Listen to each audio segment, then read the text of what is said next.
नमस्कार दोस्तों। चलिए हम लोग चार्ट देख लेते हैं आज का। वेडनेसडे 4 फरवरी का चार्ट देख लेते हैं और हम लोग प्लान कर लेते हैं थर्सडे 5 फरवरी का कैसे हम लोग ट्रेड करने वाले हैं। ठीक है, देखो आज क्या हुआ था। बैंक निफ्टी तो थोड़ा गैप अप दिया था, सेंसेक्स बहुत 480 पॉइंट का गैप डाउन दिया था और शुरू से ही मोमेंटम आ गया था। ठीक है, ओपनिंग होते के साथ मोमेंटम आ गया था।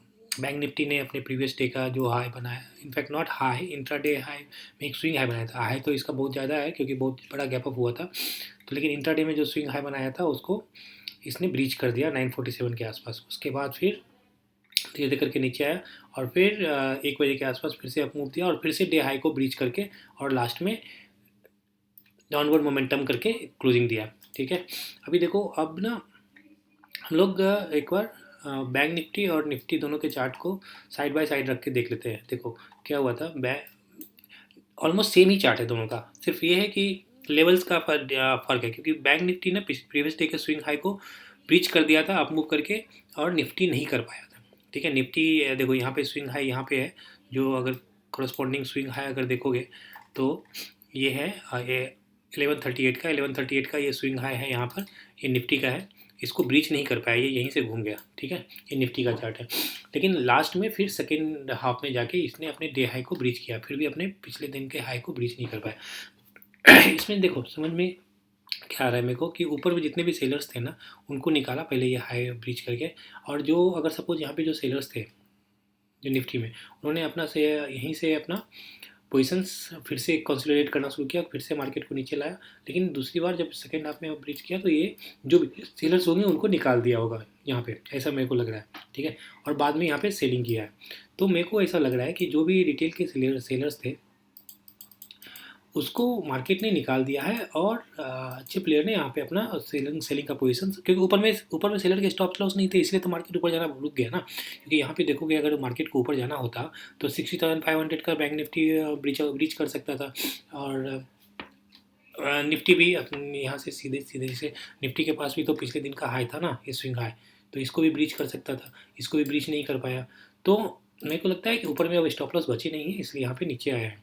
तो ऐसा भी पॉसिबिलिटी है कि जब ये मार्केट गिर रहा होगा 250 के आसपास 245 के आसपास, तो कुछ लोगों ने यहाँ पे सेल के पोजिशन बना लिए होंगे, हो सकता है, पॉसिबिलिटी है। तो ये हो सकता है मार्केट कल के दिन में इनको टारगेट करे।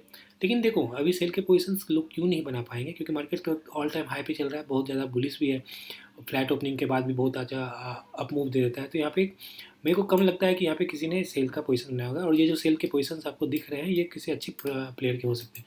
तो हम लोग इसको इसकी पॉसिबिलिटी हम लोग एक बार देख लेते हैं कैसे ट्रेड करना है। देखो अगर गैप अप हुआ, ठीक है, गैप अप इस हाई के नीचे और इस क्लोजिंग प्राइस के बीच में कहीं पे हुआ, तब तो हम लोग सेल करने की कोशिश करेंगे। ठीक है, यहाँ पे थोड़ी बहुत कंसोलिडेशन के बाद मार्केट नीचे आ जाएगा ऐसा लग रहा है। अगर सपोज इसके हाई के वो आसपास कहीं पे क्लोजिंग दिया और यहाँ से इसने ग्रीन कैंडल बना के ऊपर चला गया, तब हम लोग वेट करेंगे क्योंकि कल सेंसेक्स की एक्सपायरी भी है, तो हो सकता है मार्केट थोड़ा सा अलग तरह का बिहेव करे। तो ऊपर जाने के बाद हम लोग देखेंगे कैसे मार्केट बिहेव कर रहा है, उस वक्त उसके बाद हम लोग सेल करने की कोशिश करेंगे।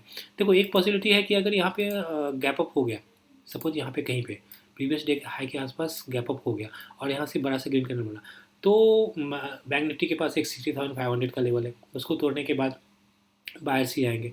तो यहाँ से हो सकता है एक बार डाउन मोमेंटम आए, लेकिन वो मोमेंटम देखने के बाद क्या है, क्योंकि कल सेंसेक्स की एक्सपायरी है तो हो सकता है ये 2 दिन जिन लोगों ने भी यहाँ पे सेल किया होगा मार्केट उनको ट्रैप करते हुए ऊपर भी निकल सकता है। सपोज अगर यहाँ पे गैप अप हो गया, ये निफ्टी का चार्ट है, मैं इसमें सेंसेक्स का चार्ट ऐड कर दूँ, दोनों का सेम ही चार्ट रहता है फिर भी। तो अगर जैसे सेंसेक्स है, सेंसेक्स का अगर सपोज यहाँ पे गैप अप हो गया तो यहाँ पे एक तो सेंसेक्स को क्या मिल जाएगा कि यहाँ पे एक प्रीवियस डे का स्विंग हाई है, ठीक है, 84,200 का लेवल है, 84,000 का लेवल है जिसको आज ब्रीच नहीं कर पाया, फिर बाद में 84,500 का भी लेवल है। तो अगर 2 दिन में सपोज किसी ने यहाँ पे सेल करके बैठा हुआ है और 84,500 का लेवल यहाँ पे है, उसका कॉल राइट करके किसी ने बेच दिया है, तो मार्केट हो सकता है यहाँ पे गैप अप देके सीधे उनको टारगेट करना शुरू कर दे, ऐसा भी हो सकता है। तो हम लोगों को रुक जाना पड़ेगा उसके लिए, फिर देखना पड़ेगा कि मार्केट करना क्या चाहता है, हो सकता है उनको टारगेट करे, हो सकता है थोड़ा सा आपको करके नीचे आ जाए। तो ये इस तरह की पॉसिबिलिटी बन रही है। ठीक है, ये होगा गैप अप की बात। मैंने बताया कि छोटा वो बहुत गैप अप अगर हुआ और ये इसने ये स्विंग हाई के बीच में, जैसे ये ये निफ्टी का चार्ट है, यहाँ स्विंग हाई के आसपास कहीं पे यहाँ पे गैप अप दिया, तब तो हम लोग यहाँ पे कोशिश करेंगे कि हम लोगों को फिर सेल कर, अगर बड़ा सा ग्रीन कैंडल बन गया और थोड़ा सा ब्रीच करके फिर से नहीं तो यहाँ पे अगर ब्रीच कर दिया इसके प्रीवियस डे के हाई, तो फिर हम लोग थोड़ा रुक के देखेंगे और उसके बाद फिर देखेंगे कैसा सेटअप हो सकता है कि यहाँ पे अगर ब्रीच ये हाई ब्रीच कर दिया तो जो यहाँ पे सेल करके गए थे, तो ऐसा जो मैं एज्यूम कर रहा हूँ कि यहाँ कोई बड़े प्लेयर होंगे, हो सकता है वो लोग भी अपना पोजीशंस काटने लगे, डिफेंड नहीं करें। अगर डिफेंड करते हुए दिखेंगे तो हम लोग वहाँ पे सेल का ट्रेड ले सकते हैं, डिफेंड करते हुए नहीं दिखेंगे तो रुक जाएंगे। ये बहुत इंपॉर्टेंट है क्योंकि हम लोगों को ना अपने पोजीशंस के लिए ना थोड़ा सा ट्रेड लेने के लिए थोड़ा वेट करना चाहिए आइडियली, तो हम लोगों को अच्छा ट्रेड दिखेगा। ये हो गया गैप अप का अप मूव, और ये यहाँ पे अगर छोटा गैप अप का। अब हम लोग फ्लैट की बात करते हैं।